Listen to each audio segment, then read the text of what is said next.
Buenos días, buenas tardes, bienvenidos a todos los que ya están conectados. Sé que hay mucha gente conectándose todavía, estamos esperando algunos que faltan.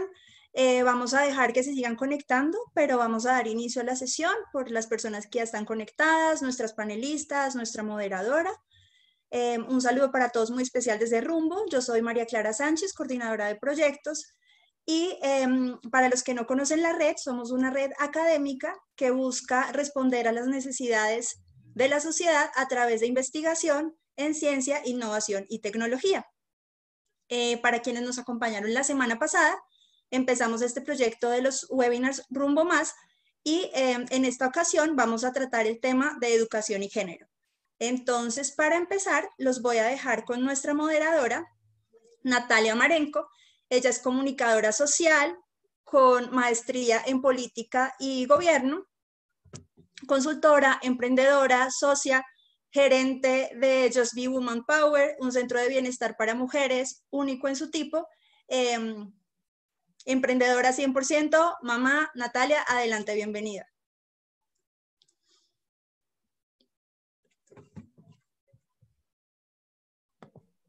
Hola, muy buenas tardes a todos. Muchísimas gracias a Rumbo por invitarme a moderar este panel con estas tres fantásticas mujeres, a una de ellas a la que tengo el placer de conocer de hace años. Muchas gracias a todos por acompañarnos a esta hora y por querer hacer parte de esta discusión sobre mujer y género, que es un tema no solo relevante, sino vital poner puntos en estos temas para ver cómo avanzamos en los temas de equidad y desarrollo de la mujer. Les informo que vía chat vamos a poder ver sus preguntas en caso de que las tengan, y al final yo voy a escoger algunas para que nuestras panelistas nos las puedan responder.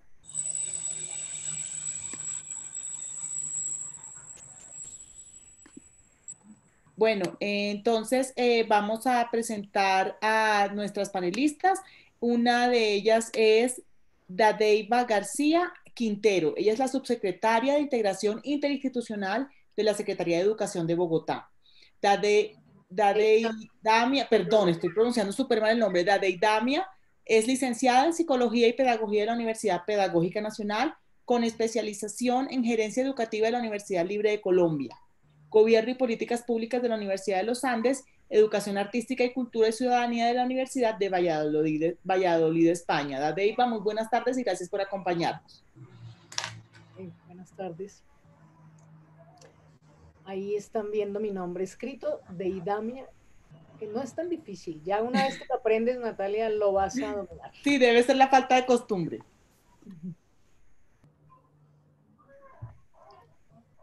Deida, nos dijeron que tenían un espacio para que se presentara cada una, hiciera un saludo a los asistentes. ¿Puedes empezar, por favor? Ok, bueno, muy buenas tardes para todas y para todos. Mi nombre, como ya lo dijiste, es Deidamia García. Muy interesada en este diálogo que vamos a tener y en escuchar sobre todo y bueno, en aportar algunas ideas. Actualmente trabajo en la Secretaría de Educación. Soy subsecretaria de Educación. Esa secretaría tiene 4 subsecretarías, la mía es la de Integración Interinstitucional, y desde allí pues esperamos poder trabajar un programa integral de educación socioemocional, ciudadanía y escuelas como territorios de paz, así que es un tema de profundo interés para nosotros. Claro, nuestra segunda panelista que voy a presentar es Clara Esperanza Pedraza Goyeneche. Ella es la directora nacional del Sistema de Educación Permanente y decana de la Facultad de Ciencias de la Educación en la Universidad Nacional Abierta de Distancia, UNAD. Además, ella es magíster en Administración y Supervisión Educativa de la Universidad Externado de Colombia. Clara Esperanza, muy buenas tardes y gracias por acompañarnos en este webinar.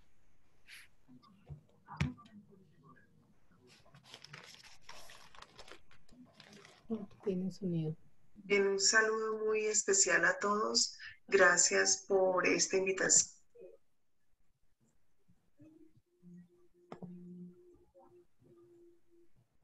Y por último, y no menos importante, nos acompaña Isabel Londoño. Ella es la directora ejecutiva de la Fundación Mujeres por Colombia, doctora en política social y magíster en educación y becaria de Harvard University, tanto en 1992 como en 1996.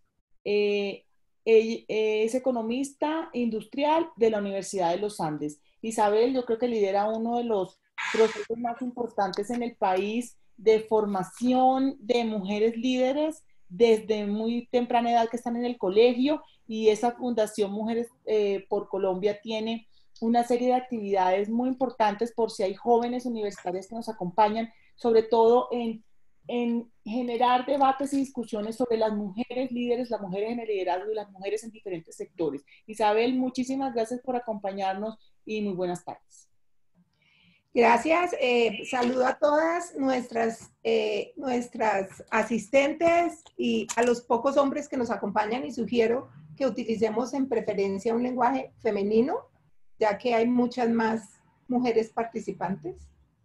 El género es un tema muy interesante, es un tema muy importante, pero es un tema que no solamente toca lo profesional y lo laboral y lo institucional, sino que el género también toca lo personal, y porque toca también lo personal, nos genera emoción y nos genera sentimientos, y me parece muy interesante que hagamos esta conversación hoy y que mezclemos no solamente la información racional y la información técnica, sino que también mezclemos la cultura y las percepciones y las emociones que genera toda esta conversación. Y a todas las personas que nos están oyendo, bienvenidas, y ojalá manden muchas preguntas.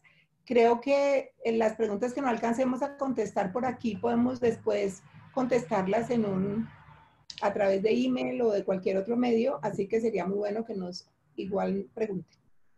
Bueno, gracias Isabel. Y bueno, y Clara Pedraza tenía un problema técnico, pero ya la escuchamos y ya la vemos. Clara, muy buenas tardes y bienvenida. Muchas gracias, buenas tardes.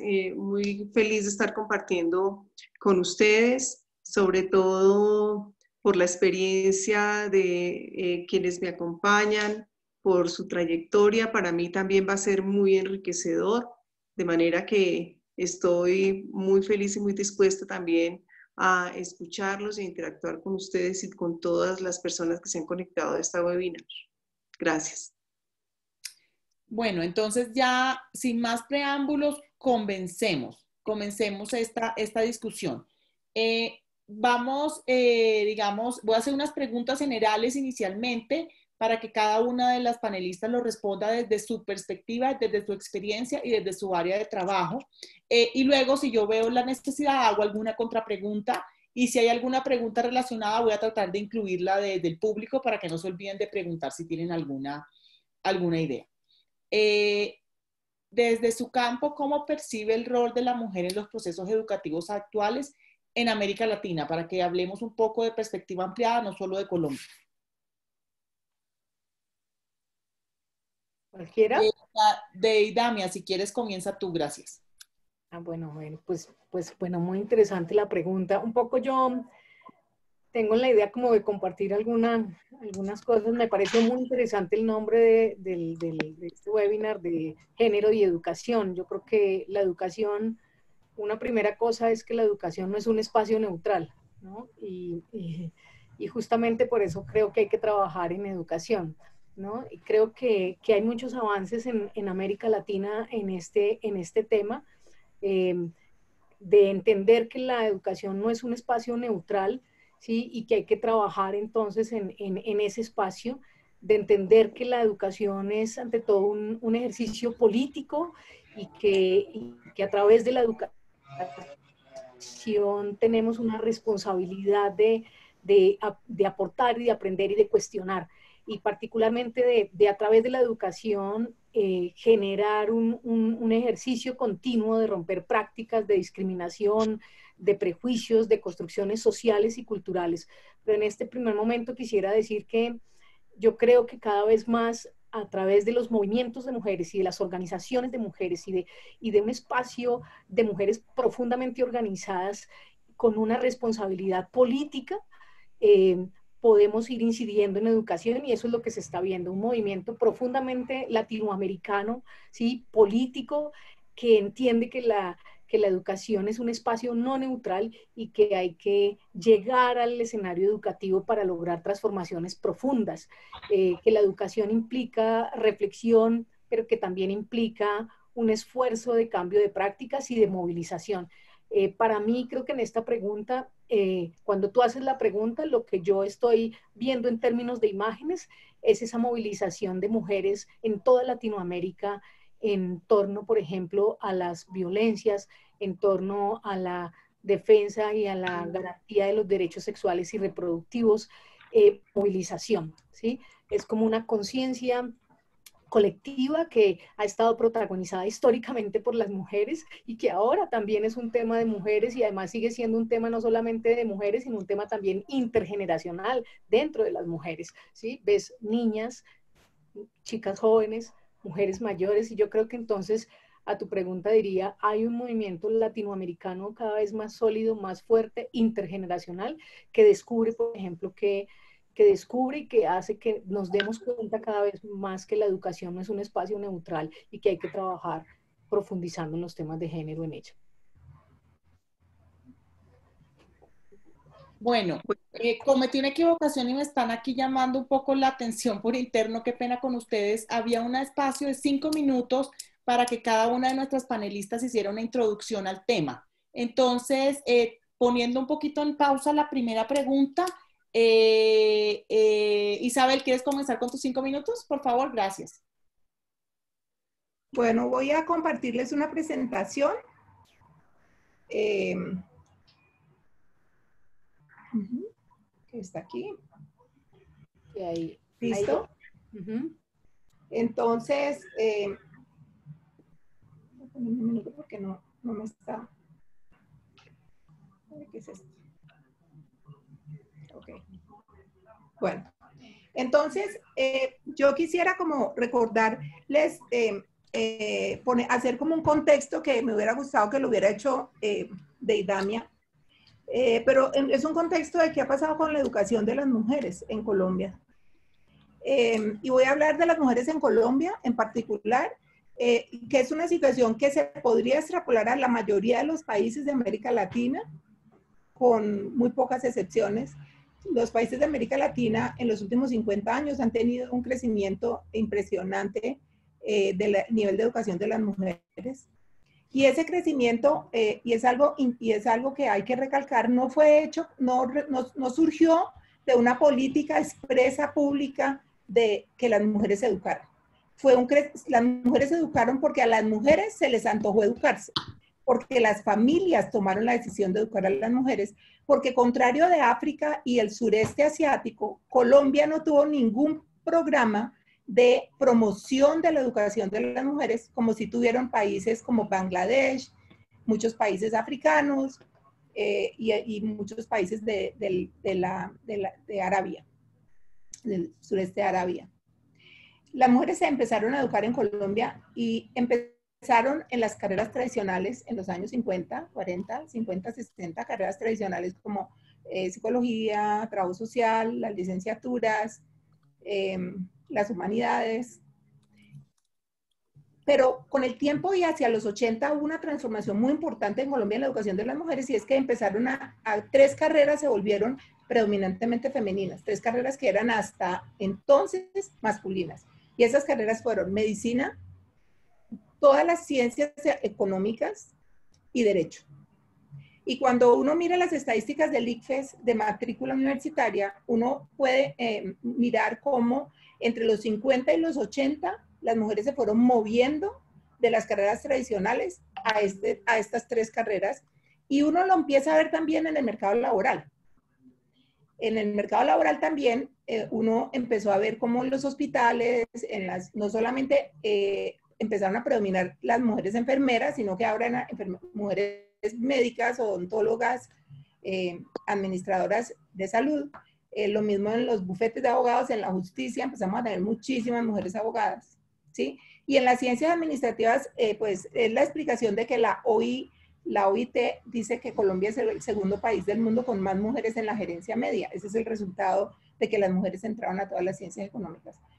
En este momento en Colombia estamos en un reto diferente y es el reto de la inclusión de las mujeres en las carreras donde no han sido incluidas, ¿sí? Y quiero mostrarles aquí, esta es la matrícula de educación, unos datos del Ministerio de Educación, pero quiero mostrarles por área de conocimiento la matrícula de hombres y mujeres. Y estas son cifras del 2014 del Ministerio de Educación. No hay cifras en esto más actualizadas, pero con la matrícula, con los datos de matrícula del ICFES, pudimos darnos cuenta de que era muy parecido, que no ha habido cambios muy sustantivos. Entonces, mientras en ciencias de la salud podemos ver que el 69% de las personas matriculadas son mujeres, ¿sí? Ustedes pueden ver que, por ejemplo, en matemáticas tenemos 49% y en ingeniería, arquitectura, urbanismo y afines tenemos solamente 33% mujeres.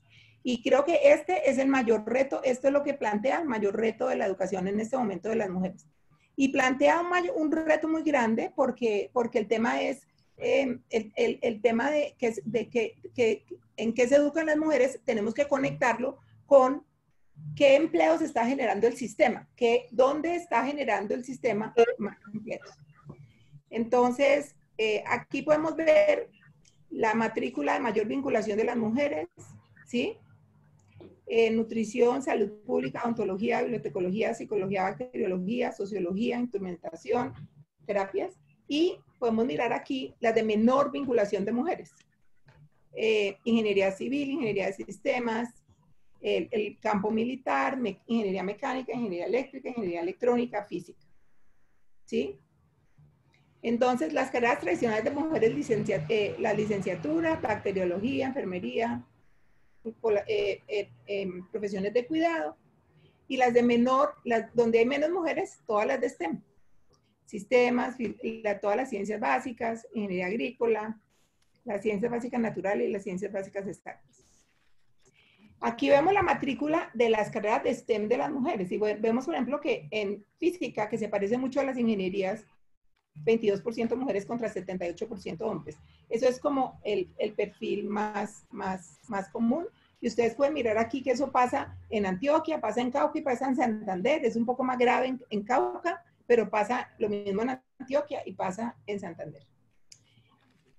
Entonces, por ejemplo, en la carrera de matemáticas, uno ve que, curiosamente, Bogotá tiene una mucha mejor composición en los departamentos. O sea, que aquí hay un tema aquí hay un tema de transformación cultural que tiene que ver con el urbanismo, con un poco el tema de qué está pasando en Bogotá y qué pasa con el mercado laboral.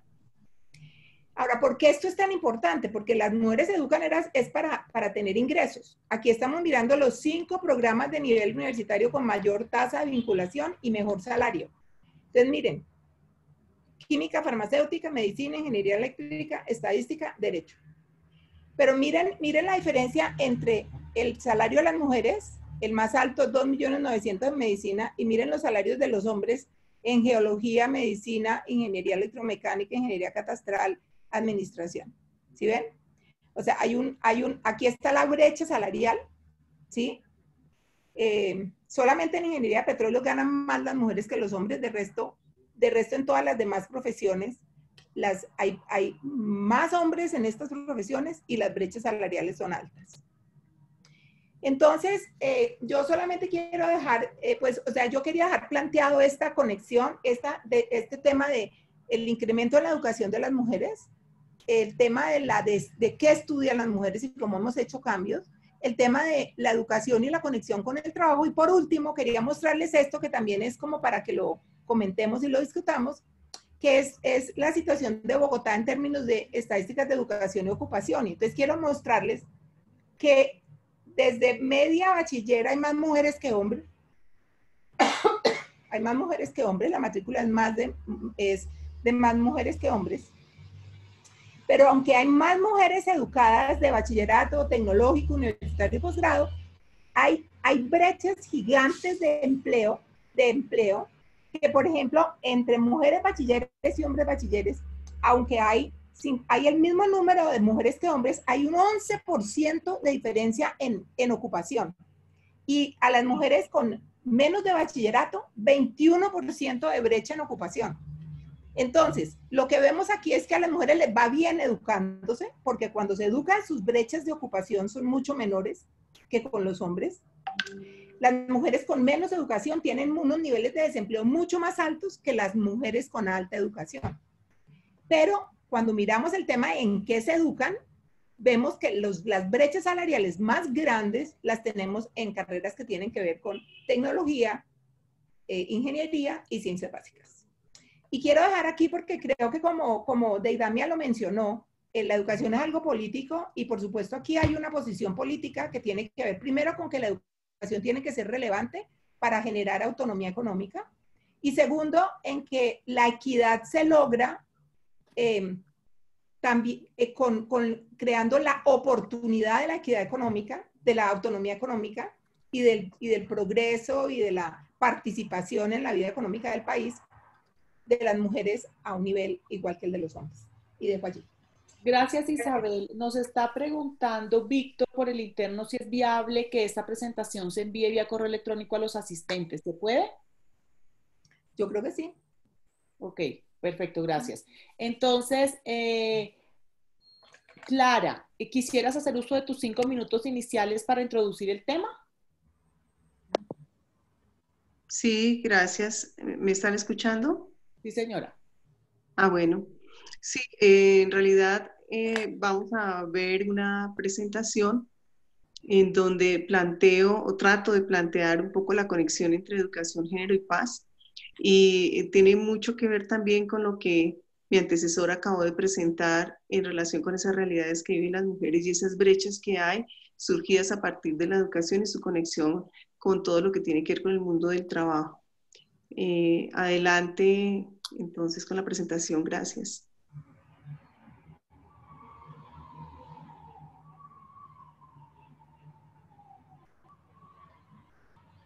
¿No se escucha?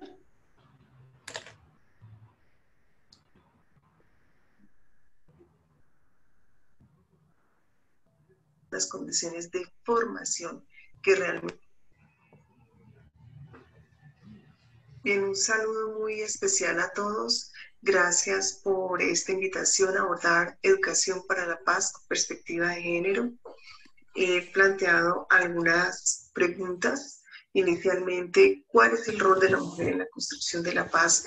Pero añadido a ello algo muy importante y es cuáles son las condiciones de formación que realmente le permiten potenciar ese liderazgo para lograrlo. Y por supuesto de su lado, ¿qué está pasando con la educación?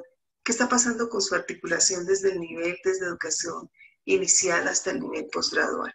¿Cómo estamos respondiendo a ese propósito, a ese fortalecimiento de la mujer como un sujeto político para que realmente participe de manera asertiva en la toma de decisiones? Pero no solo eso, sino también de cara a la paz, ¿cuál es el papel real de la educación? Y cómo está abordando algo muy importante que tiene que ver con la construcción de relaciones de género equitativas, saludables, pacíficas. ¿Cómo lo estamos haciendo?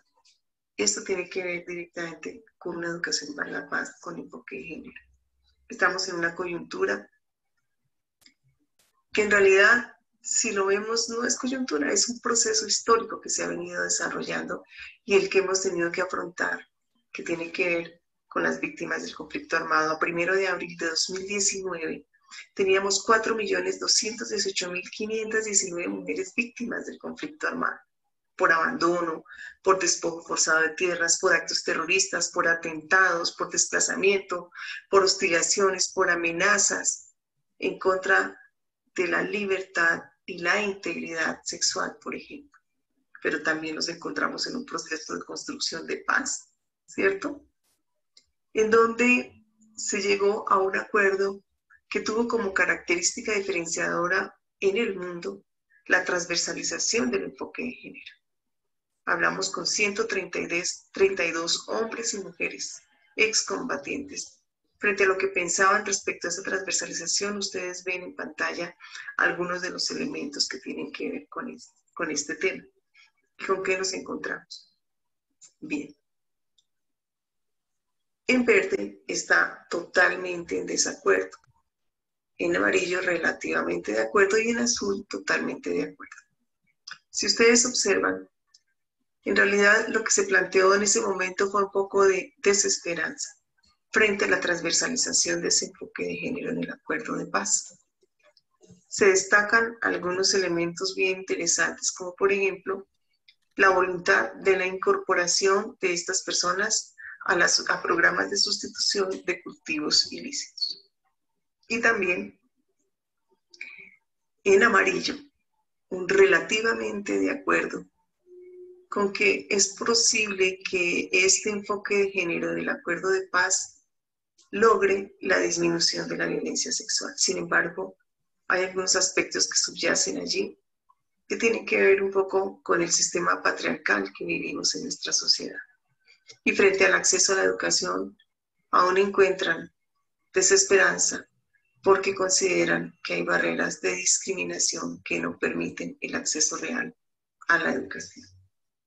Expresan su confianza en el acuerdo de paz, destacan el derecho a la igualdad, reconocen la capacidad de independencia y autonomía de las mujeres, consideran que debe haber mayor participación, pero se encuentran con que perciben una falta de seguridad, mucho peligro, y lo plantean en la muerte a líderes sociales, como un indicador de que en realidad no existe respeto por la diversidad y la diferencia. ¿Será que esto se resuelve solamente con la firma de acuerdos?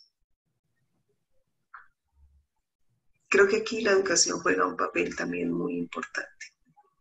No podemos estar de espaldas a estas realidades. Consideran en relación con la educación que es un derecho, que es una exigencia en el cumplimiento de leyes y de normas, que se requieren garantías para poder lograr esos procesos formativos, aunque existan algunos programas y algunas opciones a las que algunos tienen acceso. Pero también vimos el punto de vista de una excombatiente que hoy es integrante del partido político de las FARC. Ella tuvo un proceso de formación dentro de su ejercicio como militante en su movimiento, el que consideró se constituía en un modelo que le permitía desarrollar su liderazgo y lograr por eso niveles de jerarquía dentro de la organización. Y ella nos plantea que en realidad los modelos educativos sí abren posibilidades políticas, académicas y culturales para las mujeres, pero no desde lo que algunos planteamos frente a lo que vemos en esas realidades, sino desde las posibilidades que ellas tienen de participar en la construcción de esos modelos. Y nos encontramos también con un escenario global, un escenario social que tiene que ver con ese llamado que tiene la educación, articular todo lo que tiene que ver con el individuo, con la familia, con la comunidad, con la sociedad, frente a un proceso histórico que ha venido viviendo y es el sistema patriarcal. Un sistema patriarcal que además tiene connotaciones de orden social que han prevalecido, como son la violencia directa, la violencia cultural, la violencia estructural. ¿Qué papel juega la educación frente a esto? ¿Realmente hay esperanza? ¿Realmente es un objeto de estudio de la educación para la paz? ¿Realmente los procesos de coeducación podrán formar parte de la solución? Hoy tenemos claro que debemos fortalecer los proyectos educativos institucionales en ese sentido, que debemos desarrollar procesos de gestión curricular y propiciar una educación realmente emancipadora, pero también crear sujetos sentipensantes y también la práctica de la conciencia colectiva. Muchas gracias. Muchísimas gracias, Clara. Bueno, Deidamia, tus 5 minutos introductorios del tema, por favor. Bueno, ya pues ahora teniendo en cuenta este panorama que nos mostraba Isabel, y también ahora Clara, pues algunas cosas de ambas, digamos. Los datos que mencionaba Isabel. Yo voy a mencionar algunos datos, además de los que Isabel mencionó, que nos ponen unos retos muy importantes.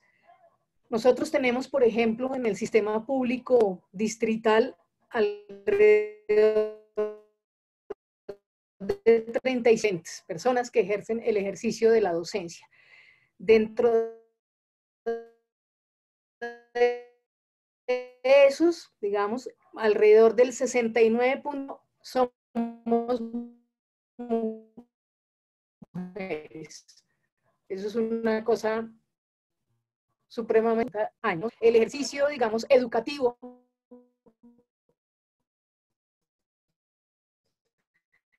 de alrededor de unos 800.000 niños y niñas en Bogotá, tantísimo, de maestras, mujeres, ¿sí? Mujeres que, como digo, estamos en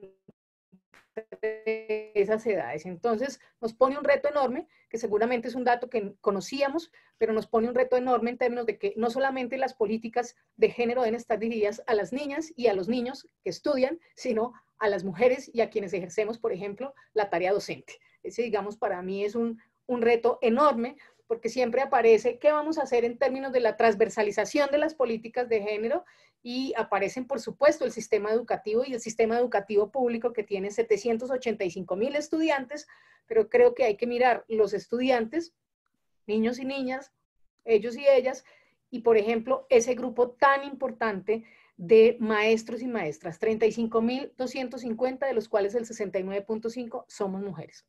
En un dato muy importante que mencionaba Isabel de las carreras, efectivamente, nosotros manejamos hoy por hoy los fondos de educación superior, y en los fondos de educación superior, desde el año 2012 al 2019, por lo menos en los datos que recuerdo en este momento, las carreras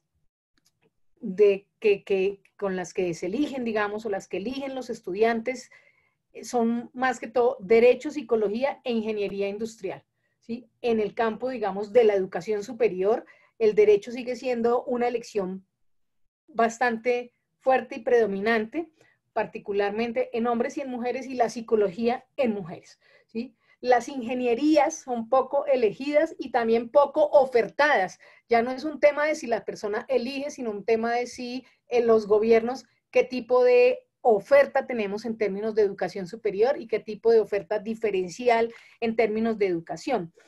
En términos, digamos, de áreas de tecnologías y demás, lo que hace, digamos, está la informática, la electrónica, en otros lados, digamos, ya no tecnológicos, sino técnicos, siguen apareciendo el tema del secretariado, los temas de sistemas, ahora de sistemas de información, y los temas de criminalística.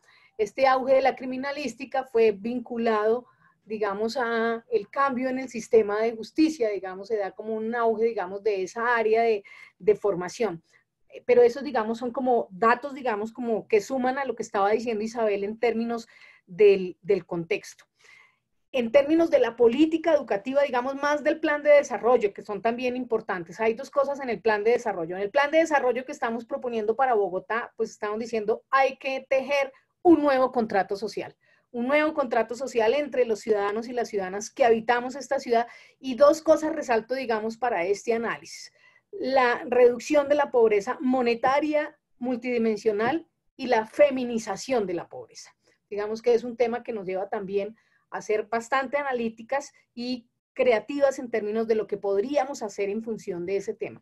Y un tema al que la alcaldesa, además de los varios, a los que le ha dado fuerza, pero que le está dando suprema fuerza y que tenemos que trabajar desde el distrito, pues es el sistema distrital de cuidado, la transversalización territorial del enfoque de género y la transversalización de todo el enfoque de género. Pero esto del sistema distrital de cuidado me parece que es un tema muy importante. Ahora mismo recordaría pues a la exministra Cecilia López mencionando todo lo que tiene que ver con la economía del cuidado y cómo esto recibe realmente una valoración.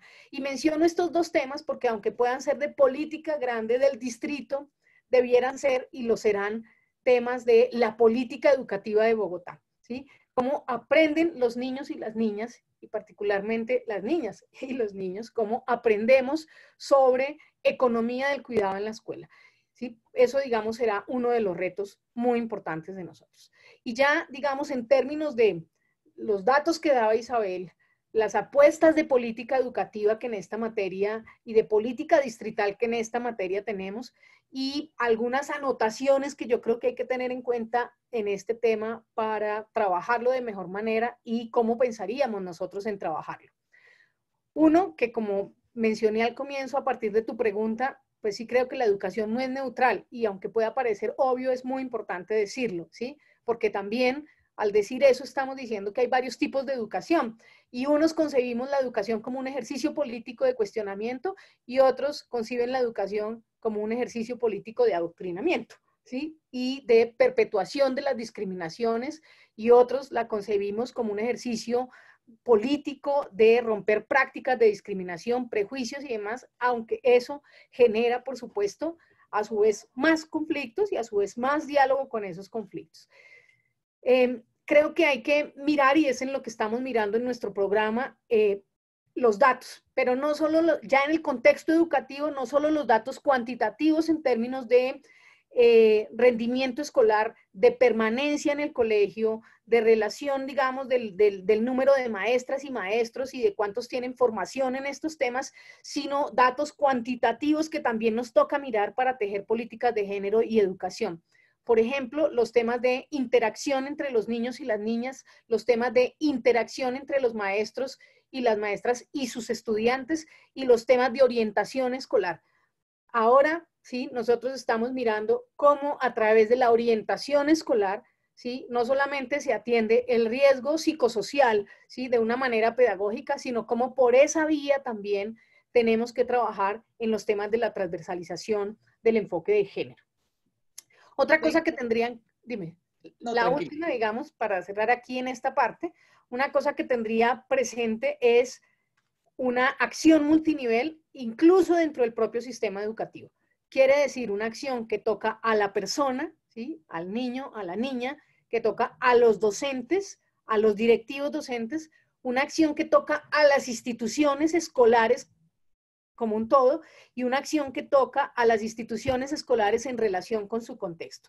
A veces cuando hacemos políticas de transversalización de género, nos quedamos con una o con otra. Entonces mencionaría eso, unos datos, aluciendo a lo que dijo Isabel, unas apuestas distritales en términos de reducción de la pobreza y de feminización de la pobreza y del sistema distrital de cuidado, y unas anotaciones para construir reales o hacer una transversalización real del enfoque de género en la escuela. Listo, Deidamia, mil gracias. Les recuerdo a todos los asistentes que este webinar se queda grabado y va a estar subido en el canal de YouTube de Rumbo. Entonces ya habíamos hablado en la primera pregunta con Deidamia, ya nos había respondido sobre cómo se percibe el rol de la mujer en los procesos educativos en América Latina, y nos había contado que lo que se vive es un movimiento muy fuerte intergeneracional y que pasa por diversos temas en donde la mujer se está empoderando y está discutiendo y hablando públicamente sobre las violencias, sobre la discriminación, sobre la brecha. Entonces, digamos que Isabel, ¿quisieras tú también contestar esta pregunta?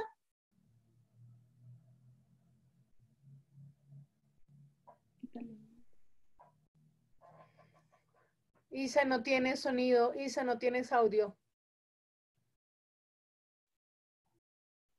Creo que tenemos para contestar esa pregunta, voy a contestarlo como los retos que tiene la participación de las mujeres en los procesos educativos, los retos que tenemos en América Latina. Y creo que siguiendo la invitación de Deidamia de que la educación es para cuestionar y transformar y no para adoctrinar y mantener el statu quo, entonces voy a hablar de los retos. Y los retos para mí, la primera cosa es que en términos de la población, en términos de quién educa, hay un reto muy grande porque seguimos con un sistema en donde pese a que el 70% de las personas que educan en los colegios, en la educación básica, son mujeres, seguimos hablando de los maestros y los maestros y los maestros. O sea, se ven los hombres y no se ven las mujeres, aunque son el 70%.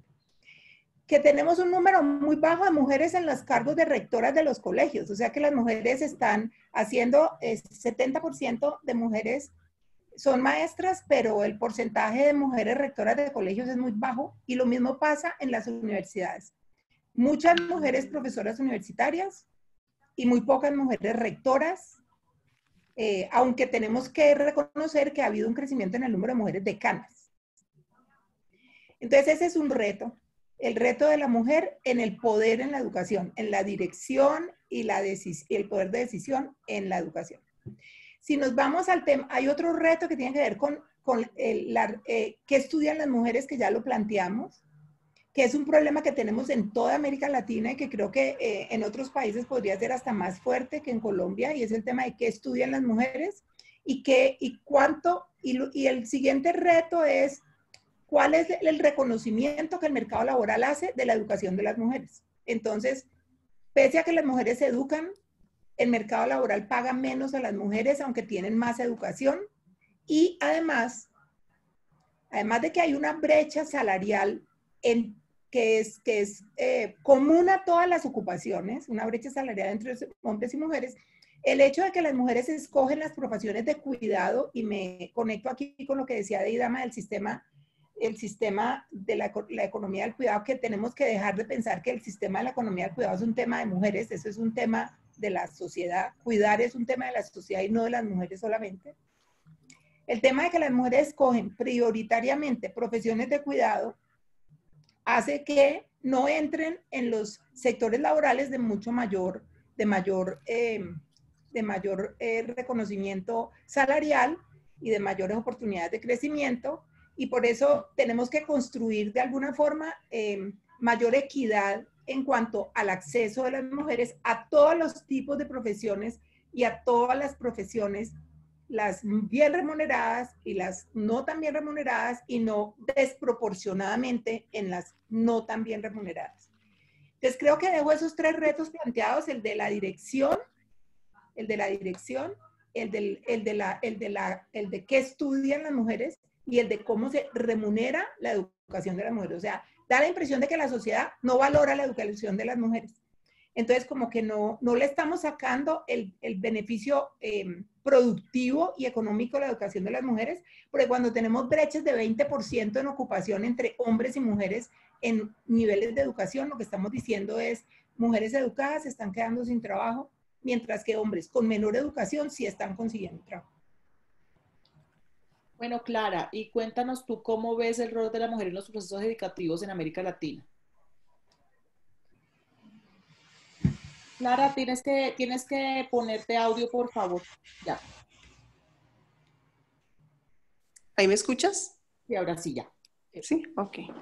Bueno, yo considero que el rol de la mujer en América Latina y más en los procesos educativos tiene que seguir siendo el del fortalecimiento de su liderazgo. La mujer ha avanzado mucho en su visibilidad, pero requiere trabajar aún más en ese posicionamiento de su liderazgo, y eso también se logra trabajando en el fortalecimiento de la autonomía, en el fortalecimiento de su formación política, para que, digamos, gane muchísimos más espacios todavía de participación. El liderazgo de las mujeres permite, de alguna manera, que nos organicemos. Por eso me pareció muy importante lo que planteó una de nuestras compañeras en relación con las organizaciones de mujeres y el papel que desempeñan estas organizaciones de mujeres. Yo creo que allí, en el fortalecimiento de ese liderazgo y en la organización de las mujeres para participar, el rol tiene que ser permanente, definitivo, y tenemos que seguir ganando espacios. Perfecto, Clara, gracias. Voy a hacer una mezcla entre las preguntas del público y las que habíamos pensado para este webinar, para que no se pierda un poco el hilo de lo que están preguntando, porque son cosas de lo que vienen hablando las conferencistas. Preguntan que cuáles son los factores que determinan la elección de las carreras universitarias, y por otro lado, ¿por qué existe una baja matrícula o nivel de acceso de las mujeres a las carreras STEM, como son las ingenierías? ¿Quién quisiera responder esa pregunta? Bueno, si quieres yo inicio con una primera aproximación. Parte de lo que sucede en las instituciones educativas, en los procesos, y eso lo abordó también una de nuestras compañeras frente al trabajo de orientación que se hace en los colegios, tiene que ver con la orientación vocacional que históricamente se le ha dado a las mujeres. Como hemos definido tradicionalmente unas carreras para mujeres y unas carreras para hombres, esos procesos de orientación vocacional históricamente han de alguna manera incidido en la toma de decisiones de las mujeres y de los hombres frente a lo que deben estudiar. De igual manera, también el rol mismo que se le ha dado en la sociedad a la mujer y el rol que se le ha dado a los hombres ha hecho también que desde las mismas familias y desde lo que culturalmente se ha venido apropiando por parte de los hombres y de las mujeres, se tomen decisiones orientadas hacia ese tipo de carreras que culturalmente se han definido o se han establecido. Por otro lado, el imaginario frente a lo que son las carreras, ¿no? Empezando a relacionar las características propias de los hombres y las características de las mujeres con los roles o los perfiles ocupacionales también ha incidido. Son cosas que no hemos debido haber hecho históricamente, pero que dentro del imaginario, digamos, colectivo, en el medio mismo educativo y en el medio familiar, pues eso ha incidido notoriamente en las decisiones de los niños y de los jóvenes frente a su futuro y frente a su propio proyecto de vida. ¿Alguna otra de nuestras panelistas quiere aportar? Isabel, tienes que ponerte sonido, porfa, porque no... Isabel, sí.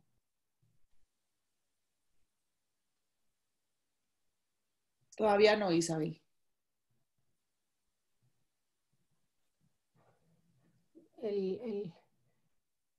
Quien esté manejando el Zoom puede ponérselo. Sí, creo que toca a la administradora que le ponga el sonido, Isabel, por favor. Ya. Ya. ¿Listo?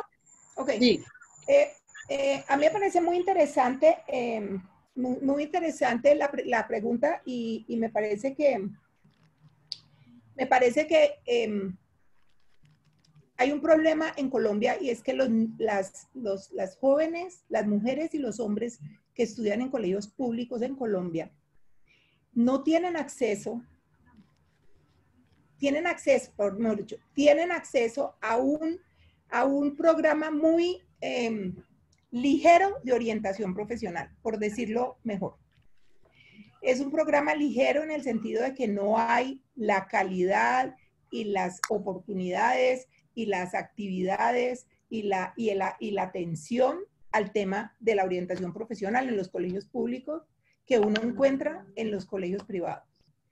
Ahora, sé que la Secretaría de Educación está haciendo un esfuerzo gigante en ese sentido. Pero para que ustedes se hagan una idea, hace 7 años, cuando la Fundación Mujeres por Colombia empezó a hacer promoción, orientación profesional en carreras de ciencia, tecnología e ingeniería, en la Secretaría de Educación consideraban que era una perdedera de tiempo proponerle a las niñas de estrato 1 y 2 que estudiaran ingeniería, que no valía la pena. Y ha habido un cambio tan gigante a que hoy en día en la Secretaría de Educación de Bogotá, el tema de promover que las mujeres estudien carreras de STEM es un tema central de la política educativa. Entonces, realmente, yo creo que como dice nuestra colega Deidamia, en educación hay que educar, pero también hay que hacer política, porque la educación es una herramienta política, ¿sí? O sea, negando el acceso de las mujeres a la ingeniería, nosotros es un acto político porque estamos negándole el acceso a ocupaciones de alto ingreso. Y eso tiene consecuencias políticas, ¿sí? Eso tiene consecuencias grandes de política. Entonces, yo creo que como mencionaba Clara, hay una insistencia en la cultura en mantener unos patrones culturales de los roles de las mujeres limitados y de quién debe estudiar qué limitado, o sea, que unas carreras son de hombres y otras son de mujeres, y que las mujeres, y todo eso es una cosa que está cargada dentro de las familias y que la agrava el hecho de que las mujeres están dando saltos educativos cuánticos, porque normalmente las chicas que están entrando a la universidad sus padres no tienen universidad. Y como no tienen universidad, no entienden el mundo de la universidad, ni el mundo del trabajo profesional. No entienden el mundo del trabajo profesional.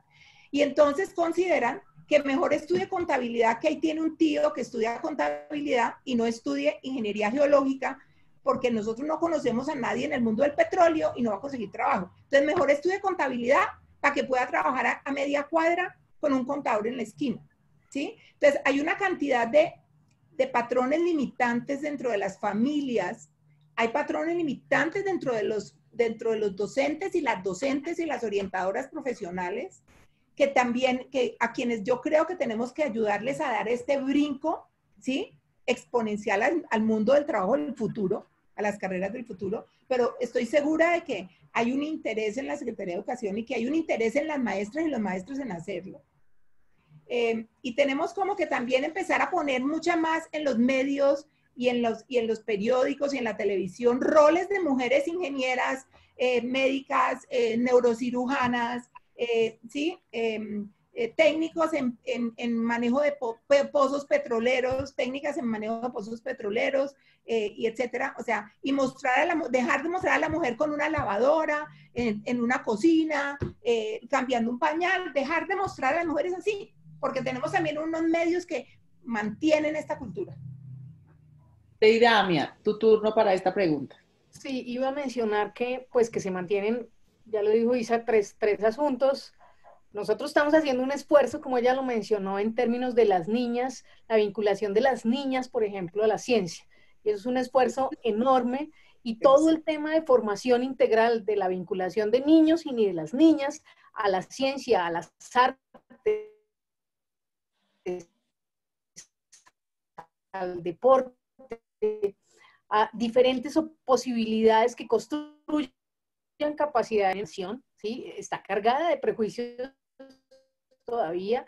La preocupación que tienen, como dijo Isabel, las familias y en este caso las niñas y las mujeres por lo que será su seguridad y el vínculo, digamos, con lo laboral.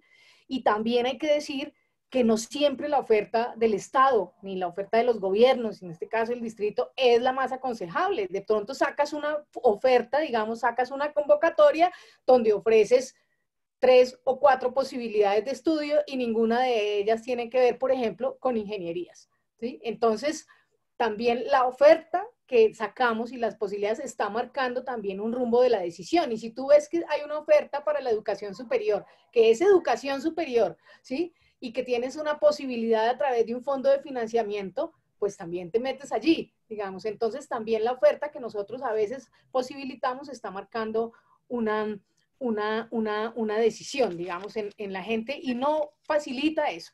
Y lo otro es que yo, digamos que creo que para nosotras un reto enorme es que si tú tienes 25,000 maestras, mujeres, tienes que pensar en ellas también como mujeres que son, ¿sí? Y que no fueron formadas, digamos, muchas de nosotras no fuimos formadas, digamos, en estas posibilidades. Entonces,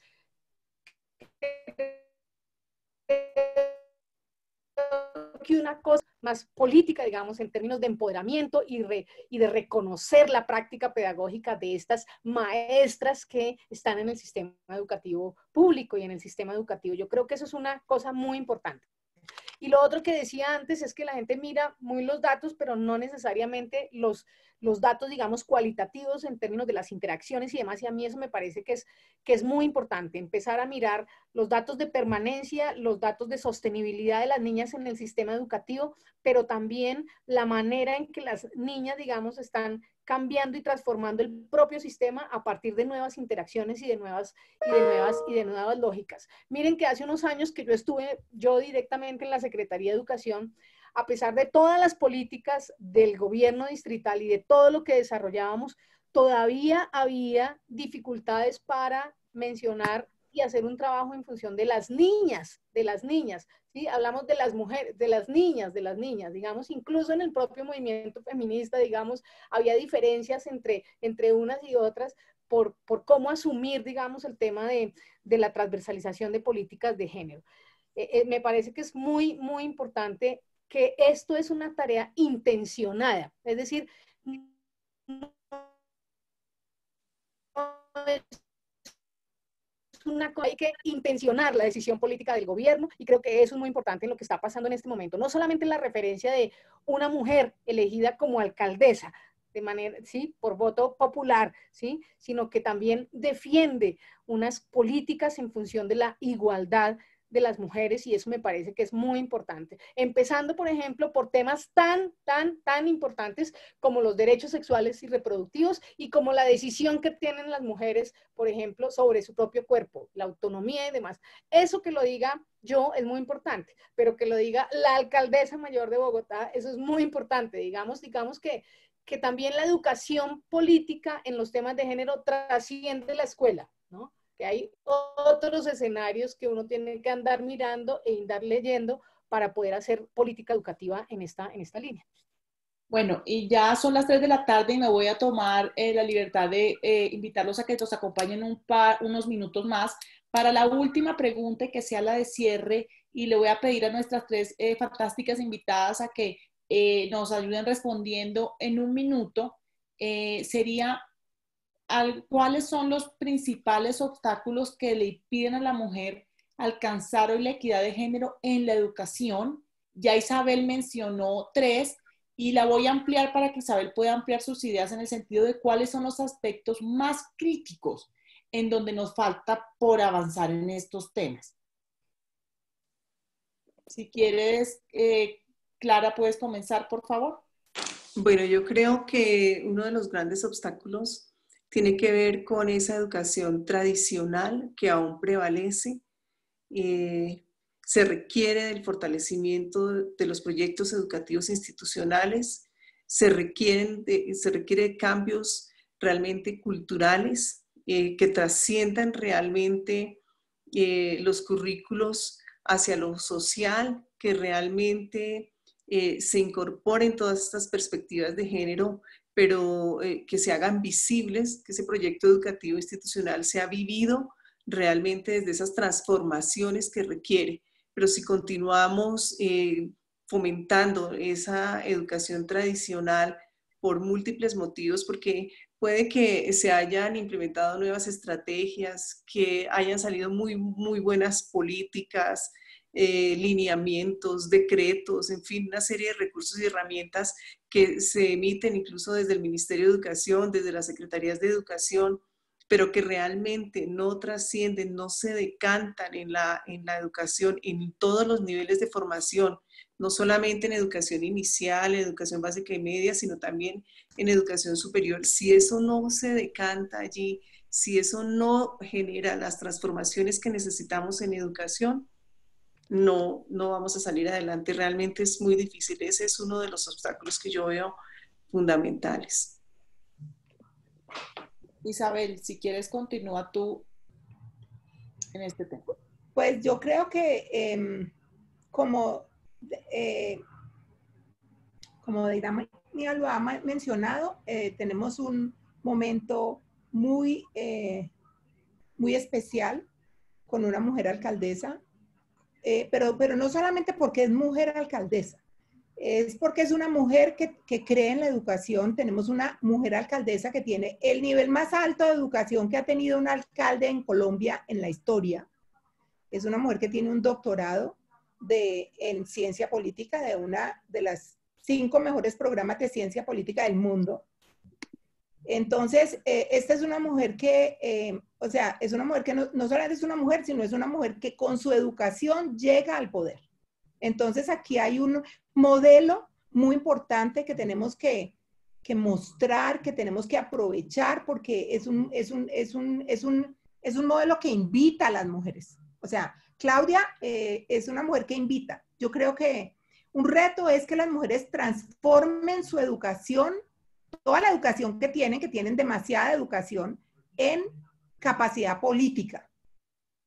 Y creo que aquí me conecto con el primer tema que habló Deidamia, y es que si no hay una posición política en la educación, o sea, si uno no se educa para participar políticamente en su sociedad, y si uno no se educa para desarrollar una perspectiva política frente a su sociedad, que anime la acción, pues no estamos haciendo, pues, o sea, nos faltó un pedazo de la educación. Entonces creo que ¿cómo logramos que las mujeres educadas se interesen en la política? Es para mí un tema importante y un obstáculo para que la educación sea todo lo relevante. O sea, necesitamos más mujeres en el poder en la educación para que la educación sea cada vez más relevante y más inclusiva para las mujeres. Y creo que también tenemos como sociedad en Colombia que plantearnos realmente si nosotros vamos a ser una sociedad que aprovecha el talento o si vamos a ser una sociedad del medioevo que sigue funcionando, digamos, sin aprovechar la educación que tiene la gente, sin tirarse de frente a la tecnología, o sea, sin meternos del todo a la tecnología. Creo que esta coyuntura nos está obligando a eso y creo que, Deidamia, no, creo que nuestras maestras, nuestras 25,000 maestras dentro de 2 meses van a ser otras maestras gracias a este proceso de educación usando tecnología que van a emprender y vamos a tener la posibilidad de conectarnos con ellas y de trabajar en su empoderamiento como agentes de cambio y en su empoderamiento como líderes en la educación, porque creo que hay que darle la voz a las mujeres en la educación. Bueno, Deidamia, tu visión sobre los retos y lo que es más difícil para lograr la equidad. Yo creo que además lo ligo con una pregunta que está allí en el chat sobre la feminización de la pobreza. Yo creo que este concepto que ha sido utilizado antes y gracias al feminismo, digamos, creo que es una cosa muy importante y el estudio sobre la economía que hace el feminismo y el aporte del feminismo a la economía, ¿no? Yo creo que eso es una cosa muy importante. Pero creo que hay que luchar contra 3 cosas o varias cosas, pero una, y eso lo ligo con la tarea nuestra en la escuela hoy por hoy, en los colegios, el empeoramiento de las condiciones de vida de las mujeres, digamos, hay que trabajar en mejorar las condiciones de vida de las mujeres, hay que trabajar en mejorar el empobrecimiento material de las niñas y de las mujeres. En una de las charlas, de las conversaciones, yo decía, en un curso pedí a las mujeres que levantaran la mano, alrededor de unas 30 personas, levantaran las manos las mujeres que eran las primeras en su familia en lograr educación superior, ¿sí? Y lo que eso significaba, como decía Isabel, para esa familia. ¿Sí? Y eso era muy importante. Cuando una mujer llega a la educación superior, no llega esa mujer, llega toda un grupo, toda una generación, toda una familia. Y eso hace que los niveles, digamos, de equidad y de igualdad como sociedad y como nación sean mayores. Uno de los temas, eso me parece que entonces es luchar contra el empobrecimiento el empobrecimiento material de las mujeres y el empeoramiento de sus condiciones de vida a causa de su trabajo y otra que creo que es muy importante es contra la vulneración de los derechos y las violencias. Uno registra los casos de violencia, ¿sí? Y habla de violencias y demás. En la escuela es muy importante que las niñas puedan hablar, que las niñas tengan voz para decir que todavía se burlan de ellas porque viene la menstruación y se manchan el uniforme, ¿sí? Que todavía les dicen que no pueden hacer una práctica de algún X deporte, ¿sí?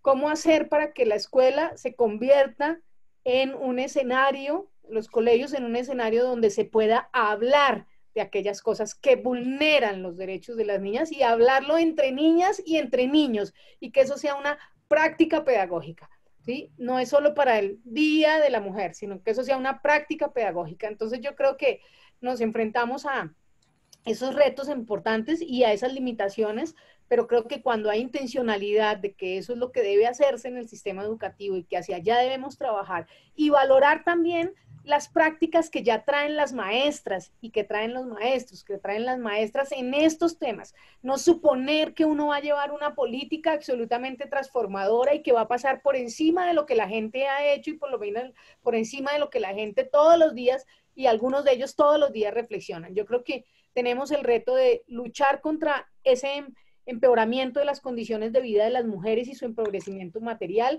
Tenemos el reto de buscar que los colegios, las instituciones educativas o donde se educa podamos hablar de aquello que nos sigue afectando, y tenemos el reto de reconocer las experiencias de maestras innovadoras que se han juntado con otras maestras para hacer, por ejemplo, redes y trabajos en relación a los temas de género, de igualdad y de equidad.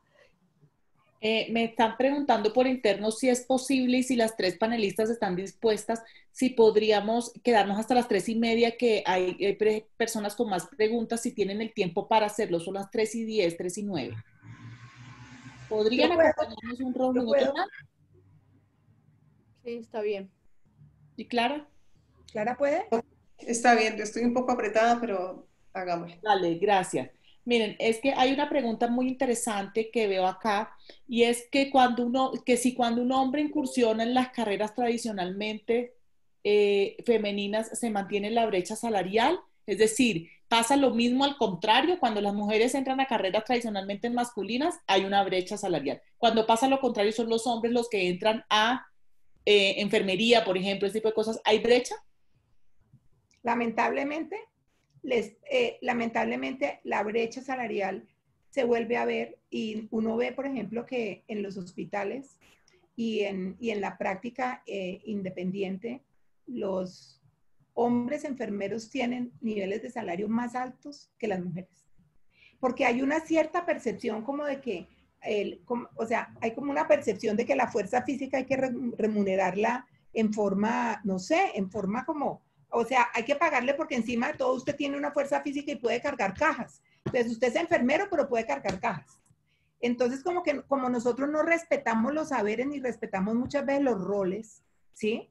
Entonces, entonces pues creo que eso contribuye. Yo creo que a nivel de maestros, el problema, por ejemplo, a nivel de la educación, hay más mujeres que hombres en educación, pero resulta que hay más hombres rectores de colegios, rectores de universidades, decanos de universidades, directores de programa en los colegios. Entonces, ¿qué pasa? Que los hombres tienen más, hay muy poquito hombres en educación, pero están en los cargos mejor remunerados de la educación.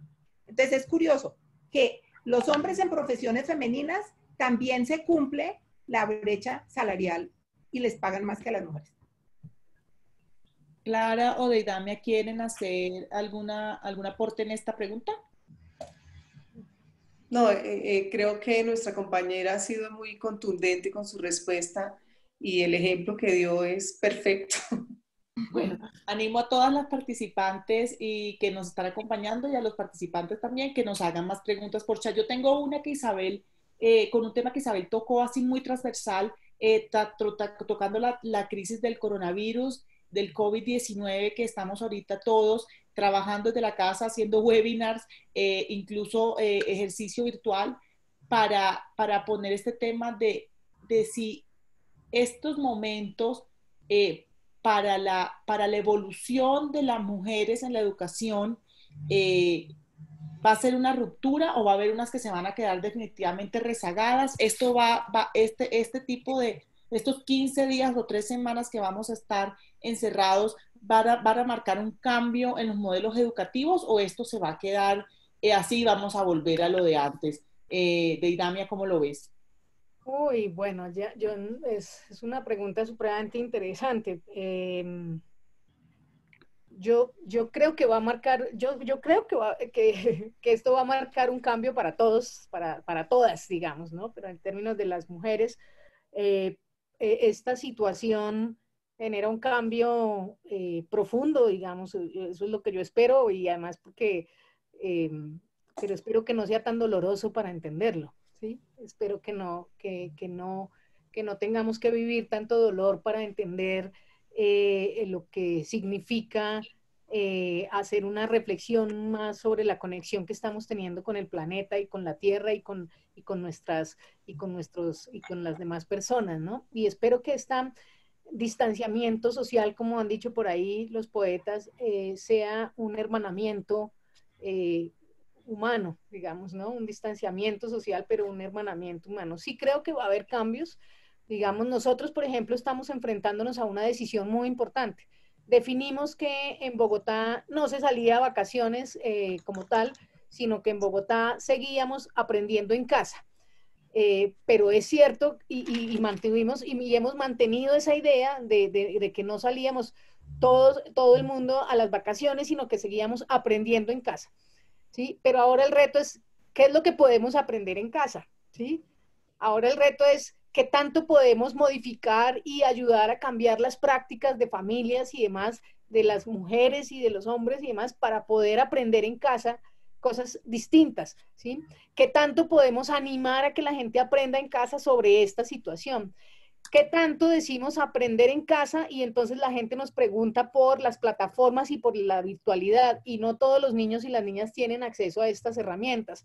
Pero incluso aún las maestras teniendo acceso a estas herramientas, ¿sí? No todo el mundo tiene esta alfabetización digital y demás. Entonces sí implica un reto, por ejemplo, en el uso que tenemos las mujeres de estas herramientas y en la posibilidad de conectarnos con otras, en la posibilidad de tejer puentes y tejer redes, ¿sí? Nos toca hacer un llamamiento a las niñas y a las mujeres a la necesidad de encontrarse a sí mismas en una lógica de cuidado y de autocuidado, pero el hermanamiento entre las mujeres y atender puentes y atender redes es una cosa muy importante, y a utilizar la tecnología en esa línea, ¿sí? Nos toca hacer una reflexión de qué significa aprender en casa, ¿sí? Y qué nos estamos encontrando, que hay familias que están haciendo un enorme esfuerzo de aprendizaje en casa, pero también nos estamos encontrando que hay un tema de vulneración y de violencias que está subiendo, digamos, con los días en la medida en que estamos en casa, ¿sí? Por ejemplo, los temas de violencia intrafamiliar o los temas de violencia de género, ¿sí?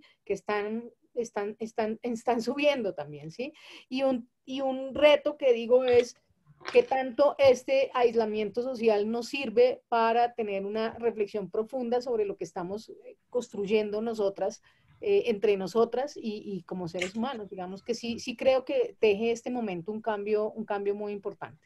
Y en educación estamos enfrentando ese cambio, ¿sí? ¿Qué tanto las nuevas tecnologías, qué tanto el aprendizaje en casa, qué tanto el acompañamiento de los maestros y las maestras y la tutoría se vuelca en otras formas y en otras maneras de hacer? Que eso nos está, digamos, son ideas que estamos teniendo en estos días, echando a andar todo este proceso.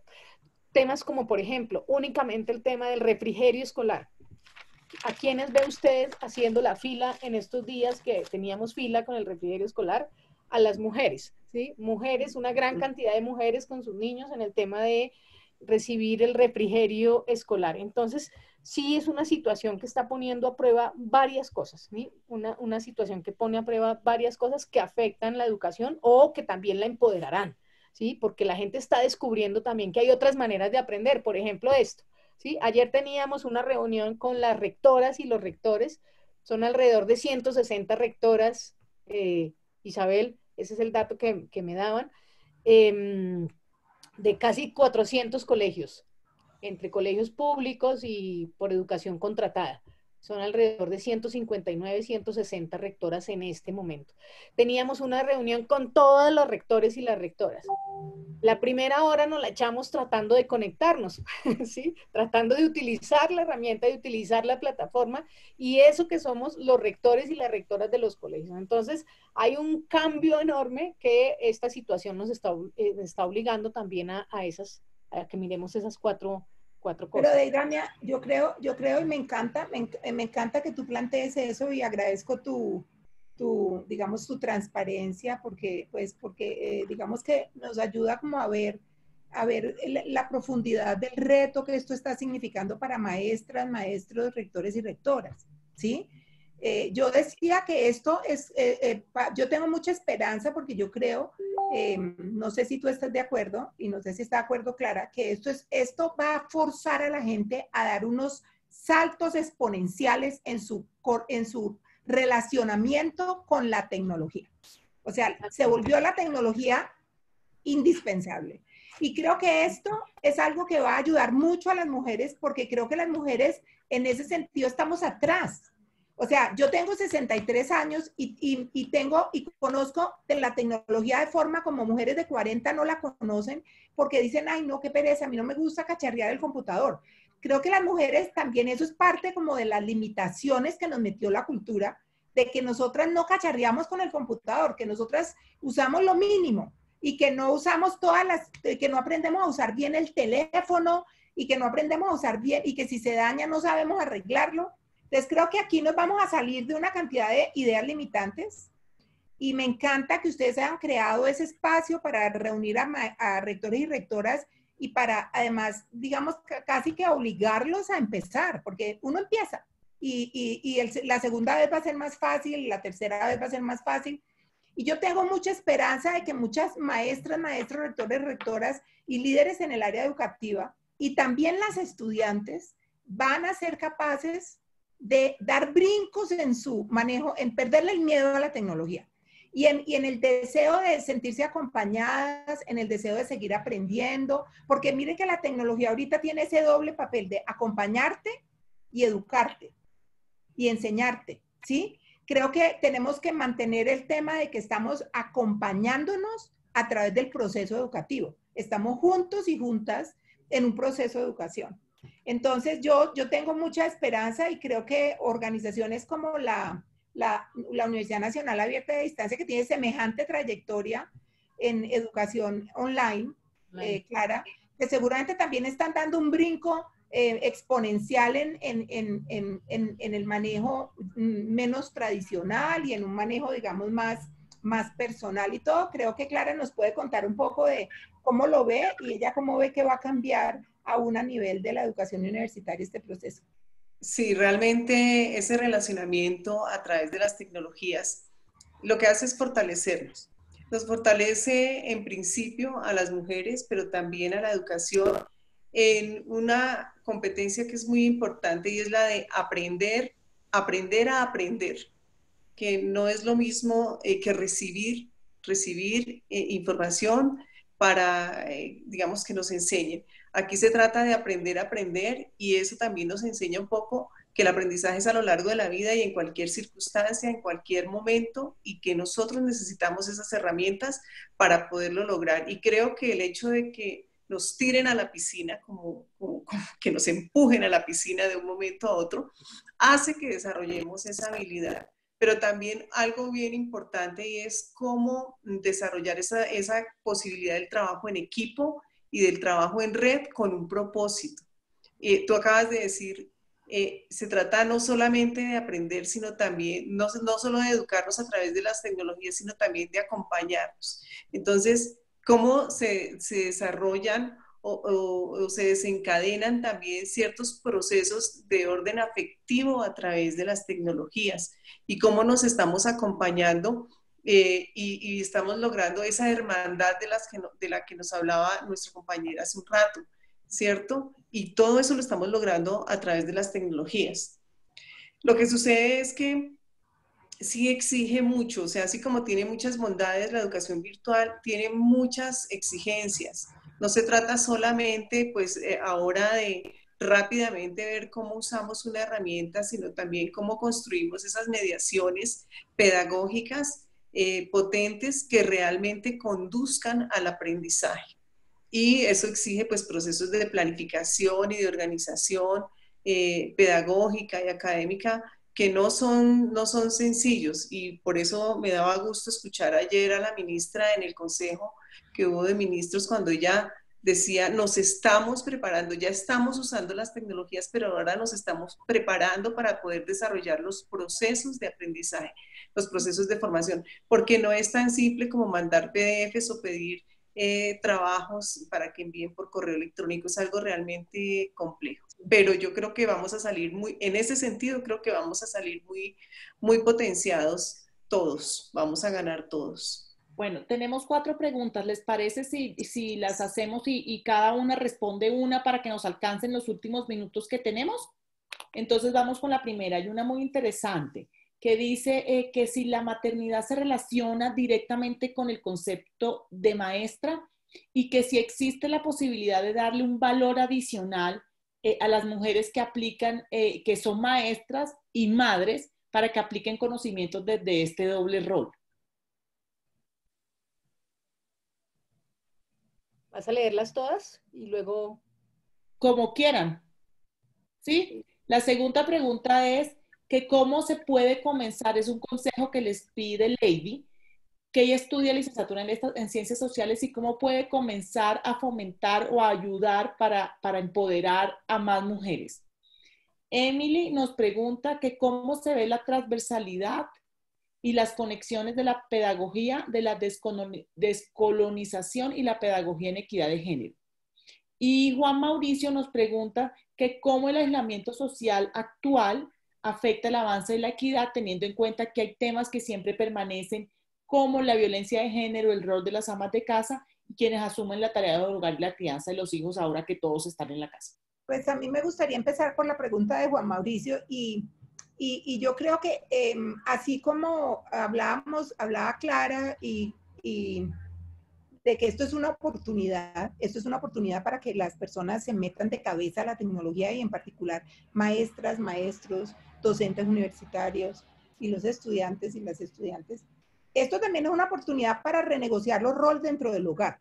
Este momento es un momento de renegociación de los roles dentro del hogar. Porque miren que en este momento tenemos a mamá y a papá dentro de la casa, ambos trabajando y ambos a cargo de los niños y las niñas, y los abuelos, y cuidar la casa y cocinar.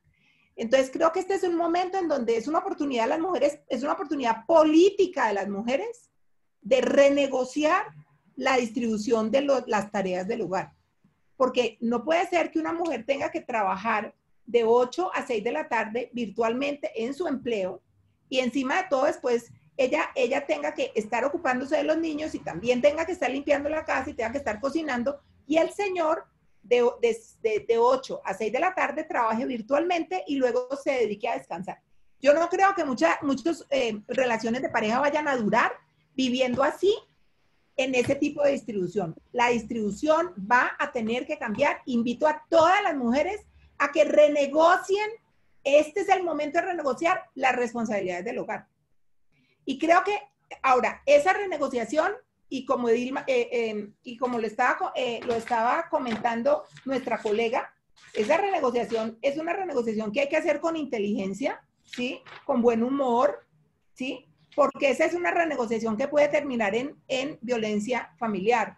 Y por eso yo creo que la Secretaría de Mujer y el alcalde y todas las oficinas de la alcaldía están súper alertas porque estos momentos de tensión y de miedo y de angustia precipitan conflictos dentro de las familias y pues nos pueden poner más a las mujeres en riesgo en este país donde hay tanta violencia contra las mujeres dentro de los hogares y las niñas. Entonces, pues yo creo que, y yo no quisiera dejar de pensar, hay una persona que habló aquí en el muro de que tenemos que pensar en las mujeres negras y en las mujeres indígenas y que tenemos que pensar en las mujeres discapacitadas y las mujeres que están en zonas más alejadas del país, nuestras mujeres rurales, y creo que tenemos que pensar también en ellas y buscar que todo este proceso de revolución tecnológica y de transformación y de renegociación de roles dentro del hogar y de renegociación del papel de las mujeres en la sociedad, pues que también las toque a ellas, ¿no? Y que también apoyarlas y entender las particularidades de esas situaciones de vida y de esos sitios geográficos y de esas condiciones. Para nosotras, para lograr que digamos que el avance se vea a todo nivel y que no profundicemos inequidades. Yo iba a mencionar, tal vez con el tema de las ciencias sociales y no sé si logré tocar temas de transversalidad y las conexiones de la pedagogía y la escolarización, pero en los temas de ciencias sociales, yo creo que es como la enseñanza de la ciudadanía, no es solo conocimientos, ¿sí? Entonces, a los maestros y a las maestras, entonces, y particularmente a ti como maestra, un poco te digo, pensemos un poco ya en temas de qué conocimientos, qué motivaciones, qué aprendizajes y qué prácticas quieres generar en esas chicas estudiantes. En esas estudiantes. La ciudadanía, y eso es un aprendizaje que se da, es en la interacción, no es solamente el conocimiento. Entonces, ¿qué tipo además si estamos enseñando sobre ciencias sociales, yo le decía ayer a unas maestras y a unos maestros, pero a unas maestras, ¿Cómo están pensando la evaluación, por ejemplo, hoy que están los niños en la casa? ¿Sí? Entonces, las maestras y los maestros algunos están haciendo un montón de formularios allá para evaluar. ¿Sí? Yo evaluaría, por ejemplo, cómo los niños y las niñas y sus familias estamos asumiendo esta crisis, ¿sí? Cómo si de verdad estamos dedicando tiempo a estudiar en casa, así sea 1 hora, ¿sí? No me preocuparía tanto por los conocimientos, en la cantidad de conocimientos que mandé para que la gente, sino por las prácticas que estamos viviendo en este momento. Entonces, las ciencias sociales sí que son un lindo escenario para revisar las prácticas y aprender sobre las prácticas. Cuando estaba el tema del plebiscito, para poner solo un ejemplo y cerrar, en el plebiscito, el voto del sí y el voto del no, yo fui a una movilización cuando perdimos, porque yo voté por el sí, perdimos. Y entonces fui a una movilización y me encontré con un montón de profesores y profesoras de ciencias sociales y unas profesoras también lloraban igual que yo. Entonces una profesora me dijo, es que no puedo entender de ahí cómo es que un compañero mío, otro profesor, otra profesora, dice que no podía enseñar el acuerdo de paz porque se le rompía su plan de estudios y lo que estaba en ese momento estudiando era eh, el, el, el imperio bizantino y lo que estaba era, pero que no podía estudiar el acuerdo de paz en ese momento porque se le desconfiguraba su plan de estudios. Pues con razón perdimos, le dije yo, ¿no? Pero como las ciencias sociales lo que nos invita es a analizar no solamente conocimientos, sino actitudes, aprendizajes y prácticas. ¿Cuáles son las prácticas? Entonces, en el empoderamiento de las chicas, yo creo que eso podríamos hacer. Y cómo en la vida hay mujeres que son inspiradoras y referentes y no siempre son las mismas mujeres, ¿sí? No siempre son las mismas mujeres, no siempre son las mismas personas. Entonces yo creo que eso ayuda, bueno, en tu plan de trabajo, qué prácticas son las que quieres transformar y de esa manera puedes ubicar cuáles son las motivaciones, cuáles son los sentimientos y cuáles serían los conocimientos más adecuados desde las ciencias sociales para estimular aprendizaje, pero cuáles son las prácticas, ¿no? La cultura ciudadana, yo me puedo leer mucho sobre la cultura ciudadana, ¿no? Acá lo leo, conocimientos, pero salgo y hago un montón de cosas que no debía hacer, ¿sí? Las prácticas no cambian, entonces hay que llevar hacia la transformación de las prácticas. Clara, quisiera responder quizás si existe algún valor adicional que una maestra madre pueda compartir en su práctica diaria en estos temas de la equidad de género. Bueno, yo creo que cuando nosotros hemos vinculado la maternidad con ser maestro, eso tiene que ver con un rol que se le ha dado a la mujer también históricamente desde el del cuidado, ¿cierto? Y de ahí viene también todo este tema de la economía del cuidado.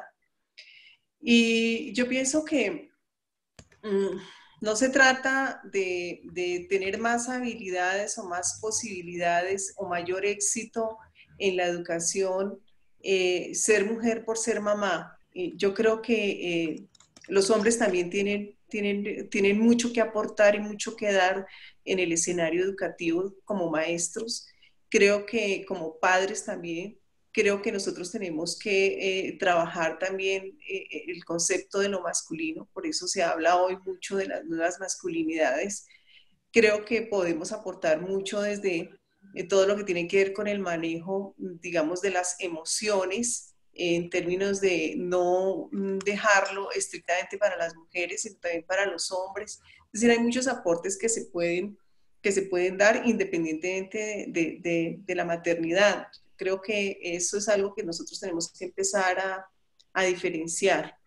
En cuanto a lo que planteaban acerca de la estudiante de ciencias sociales, yo quería referirme un poco a eso y hay algo que ella puede hacer muy importante y es desde el proyecto educativo que tiene su programa, conocerlo y generar espacios para repensar si realmente ese proyecto educativo de programa tiene un enfoque de derechos, en donde sí puede haber un escenario para pensar en la perspectiva de género.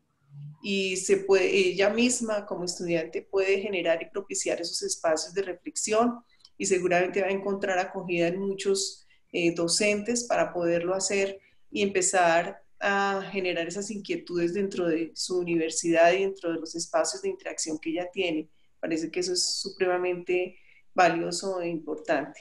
Hoy en la casa, seguramente desde trabajo en casa, pues también efectivamente nuestras familias nos esperan si tienen metido en sus entrañas que el rol de la mujer es el del cuidado. Efectivamente puede pasar lo que nos planteaba nuestra compañera primero, y es, claro, están esperando que lleguemos, que estemos en casa para cuidarlos, pero en realidad nos debemos cuidar todos y debemos propiciar el autocuidado y conciliar los roles, conciliar las actividades, y creo que sí es una oportunidad, no solo dentro de las familias, sino también dentro de las instituciones, dentro de las empresas, en todo el sector productivo. Creo que es una oportunidad para que las mujeres empecemos a conciliar en relación con esos roles que tenemos definidos en los diferentes ámbitos en los que nos movemos, con hombres y con mujeres. Bueno, Deidamia, Isabel y Clara, muchísimas gracias por todas estas interesantes reflexiones.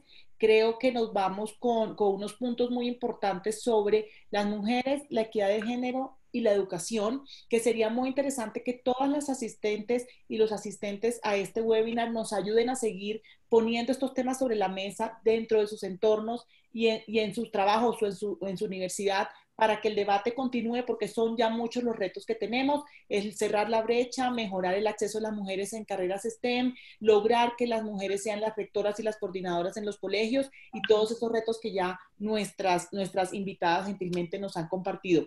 Isabel nos indica que quienes quieran la presentación sobre los números oficiales de la matrícula de mujeres y hombres en las diferentes carreras, le pueden escribir a isabel.londono@gmail.com y ella con gusto se las envía. Muchísimas gracias por su asistencia, por permanecer conectados, incluso aunque nos hayamos alargado.